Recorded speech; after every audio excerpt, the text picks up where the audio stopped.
بریم نجات دهنده مقدس رو ببینیم. واقعا یکی از ارزنده ترین آثاریه که در این شهر وجود داره.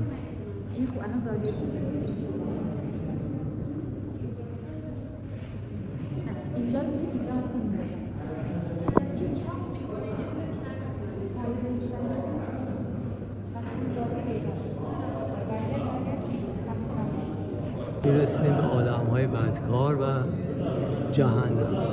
داخلش رو ببین، نقاشی‌های قشنگه. تصویر خواجه است.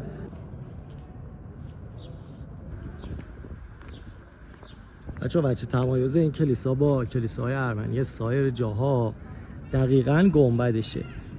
سلام بچه‌ها، من امیر ارسلانم، اینجا تراولسنس ادونچر. امروز اومدیم کلیسای نجات دهنده مقدس. بچه‌ها این کلیسا زمانی که شاه عباس دوم از جنگ با عثمانیان از شهر ایروان ارمنستان داشته برمیگشته و سپاه عثمانی داشتن دنبالشون میکردن، تو مسیر برگشت همه روستاهایی که و مزارعی که در مسیر بودن رو آتش زدن و خراب کردن و مردم رو مجبور به کوچ کردن. در واقع مردم ارمنی رو کوچاندن از اونجا. و یکی از دلایلی که این محله اسمش جلفا هست که ما در ویدیوی جلفامون گذاشتیم، لینکش رو توی دیسکریپشن میذارم، حتما ببینید اون ویدیو رو. اسم این محله شده جلفا و اسم این کلیسا شده بانک، دقیقاً به خاطر کوچ مردمی هست که از محله جلفای قدیم به اصفهان کوچ کردن. و زمانی که شاه عباس از اون مسیر داشته می‌اومده و سپاه عثمانی اونها رو دنبال می‌کردن، تمام مردم اون منطقه رو مجبور به کوچ می‌کنه که در مسیر حدود از 350,000 نفر 300,000 نفر به دلایل مختلف از بین میرن و کشته میشن و حدود 50,000 نفر میان توی این منطقه. اسم این کلیسا نجات دهنده مقدس یا وانکه. چرا وانکه؟ به خاطر اینکه دقیقاً همون کلیساییه، یعنی شبیه همون کلیساییه که در منطقه جلفای ارمنی ها بود. و یه تفاوتی که این کلیسا با سایر کلیساهای ارمنی داره، اونم این که تلفیق معماری ایرانی داخلش اومده، گنبدشه که حالا نشونتون میدیم در ادامه ویدیو. گنبد کلیساهای ارمنی مخروطی شکله، در حالی که گنبد کلیسای بانک اصفهان گنبد شبیه مسجدهای ایران. بچه 3 قسمت داره اینجا. یکی خود کلیسا هست که حتما بهتون نشون میدم، از لحاظ نقاشی و طلاکاری جزو کلیساهای با ارزش ارمنی هست. اینجا موزه مردم شناسیشونه و یک موزه جامع داره اون طرف که حتما نشونتون میدیم. تا پایان ویدیو با ما همراه باشین. سابسکرایب یادتون نره.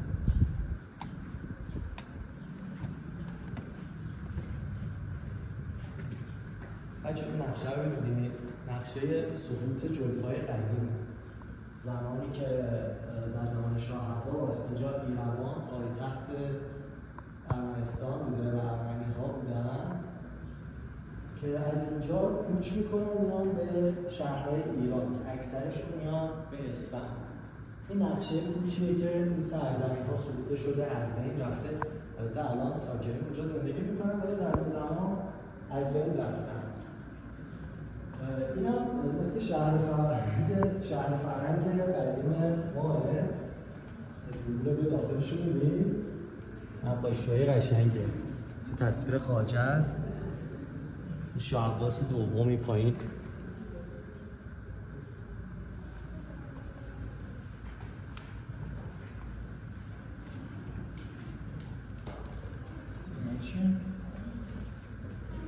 یه تصویر همسر خواجه رو نشونتون بدم.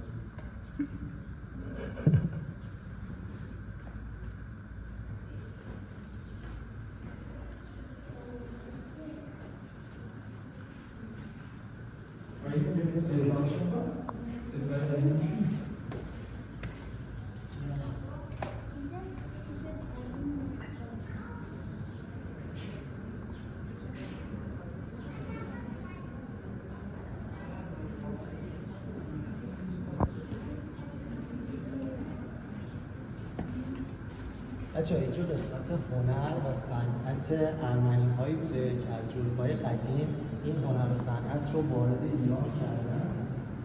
بیاد بالا.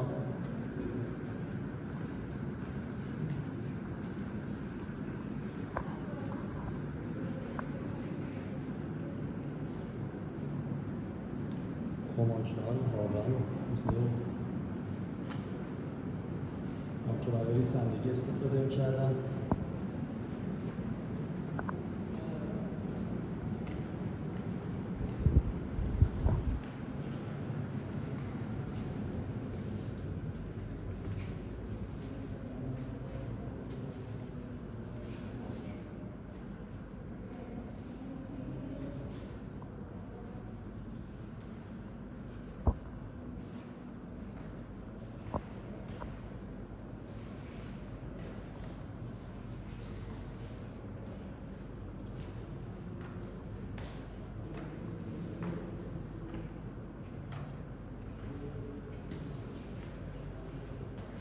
چه لباس محلی زنانش رو دیدین؟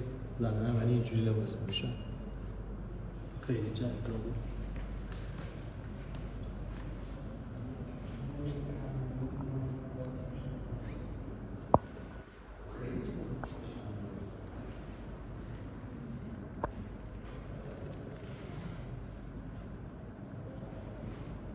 اینا لباس عروس خونه‌هاش. کلاه کشیشاش رو دیدی؟ کلاه کشیشاش رو من خیلی دوست دارم. کلاه کشیش فرهنگی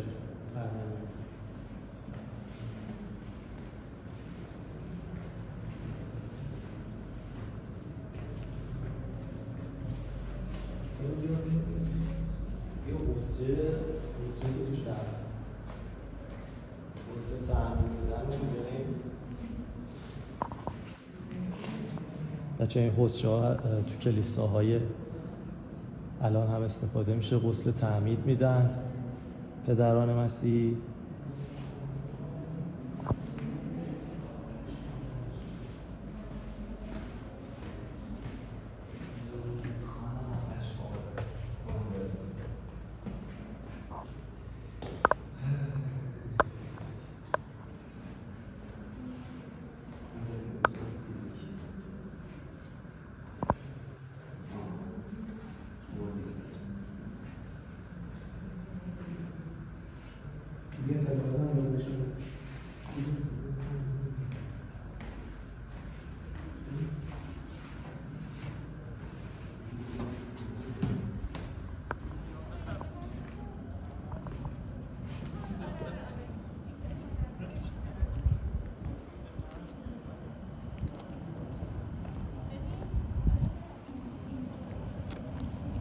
بچه‌ها می‌خوایم بریم داخل کلیسا.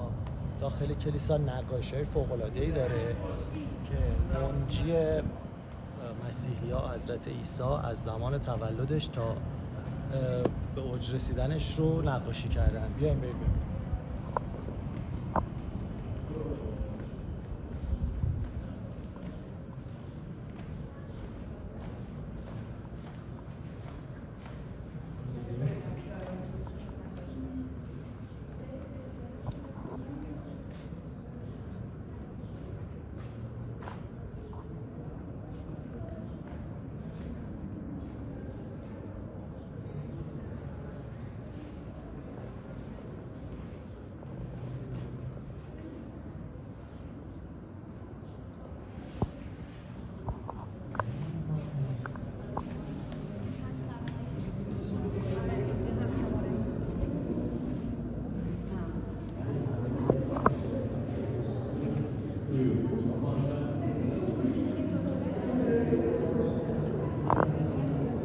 بچه نقاشی ها رو نگاه کنید، واقعا یکی از ارزنده ترین آثاریه که در این شهر وجود داره.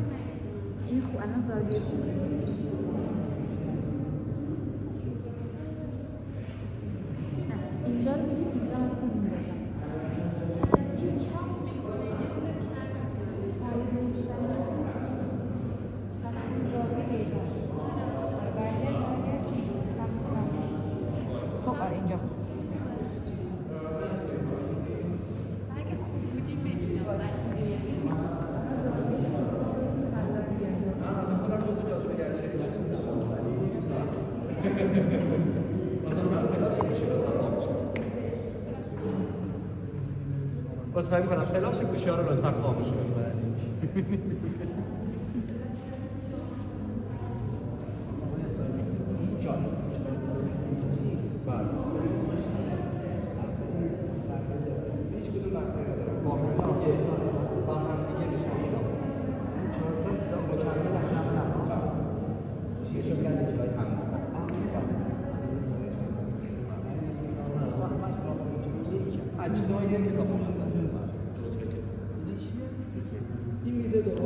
بچه اینجا جهنم رو به تصویر کشیدن.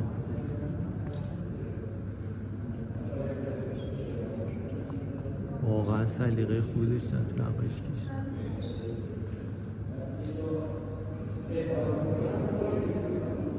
اون بالا خداست، بعدش حضرت مسیحه و حواریون و طبقات مختلف بهشت و بعد میرسیم به آدم‌های بدکار و جهنم.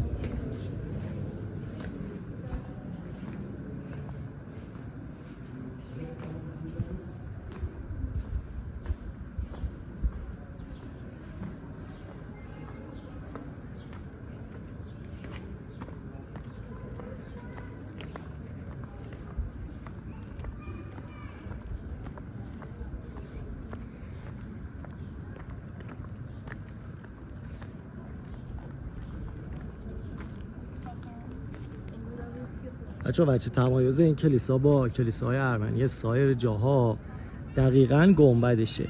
گنبد اکثر کلیساها حالت مخروطی داره، ولی گنبد کلیسای وانک مثل مساجد ایرانی.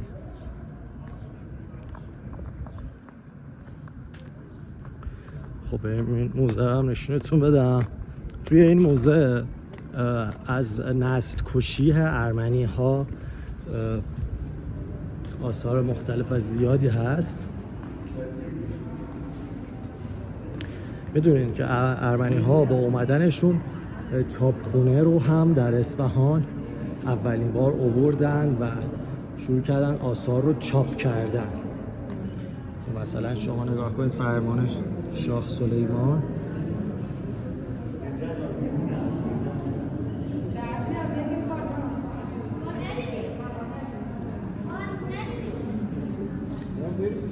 این فرمان نادرشاه افشاره.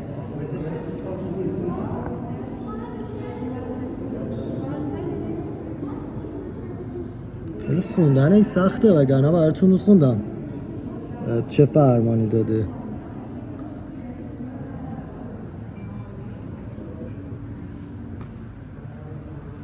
بچه اولین دستگاهیه که باش چاپ میکردن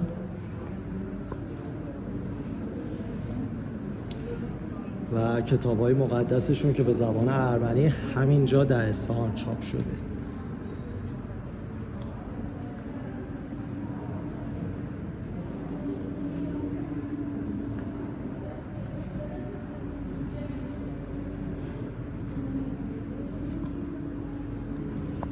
اینا قرآنن.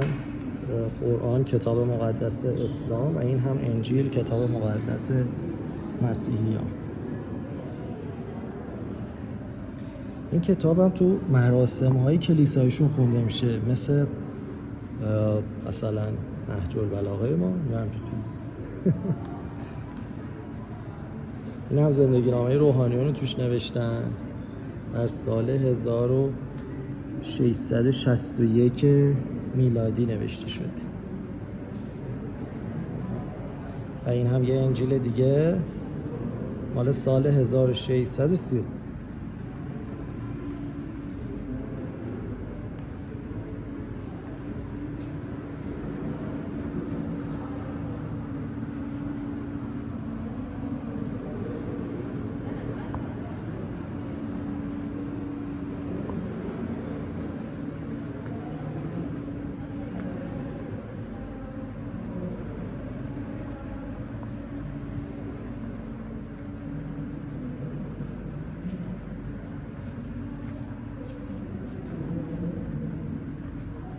بچه اینم لباس روحانیونه که میپوشیدن و این کلاهیه که من خیلی دوست دارم، کلاه روحانی و شالشون.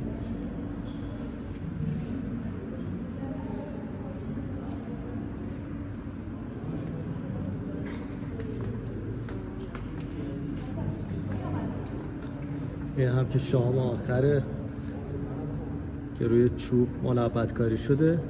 تو ایتالیا این کار انجام شده.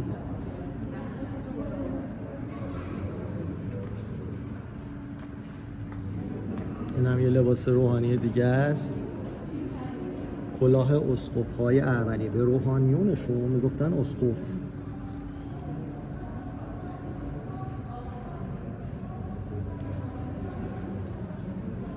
این تصویر یکی از اسقف‌های ارمنیه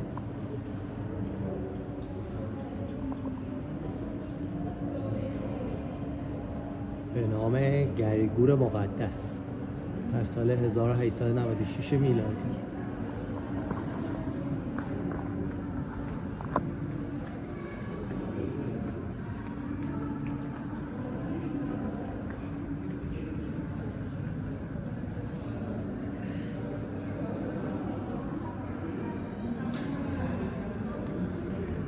یه عالمه انجیل های قدیمی رو میتونین ببینید با رسم الخط زمان خودشون. برای مثال این مال 1300 میلادیه.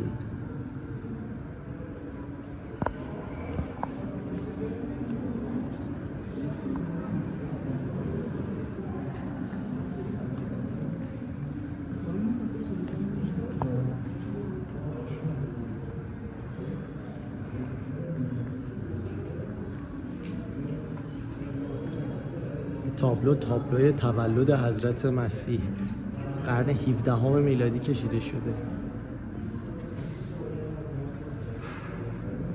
این تابلوی دستگیری حضرت مسیح قرن 16 میلادی تو ایتالیا کشیده شدن و این هم مجسمه هایی که ساخت دستن.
مرسی که تا اینجای ویدیو همراه ما بودین. حتما سابسکرایب یادتون نره.